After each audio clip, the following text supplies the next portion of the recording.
msimu kila mtu ana refari wake. Kwani wewe Bipo ujiulizi kwa nini Singida anaenda kuweka kambi Victoria?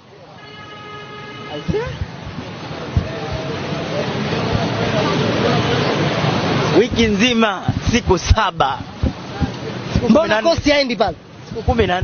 Mbona Simba haendi pale? Wewe unataka kuniambia mmefanya maandalizi ya kumpeleka hapa? Tumemwazima. Mmemwazima. Kwa sababu kidogo mna vinasaba naye kama wengine wanavyosema. Singida na Yanga ni partner. Okay. Na hilo Bipo waambie wa Tanzania ile jambo laepukiki. Ndio. Si ndio? Ndio. Asipotokea Yanga. Si ndio? Kwa sababu nenda kaangalia vizuri. Mlezi wa Singida Black Stars ni nani? Mheshimiwa Waziri. Ambaye ni mjumbe huko kwenye kamati ya wajumbe. Kamati kuu. Wewe utakataa kuna partnership hapo?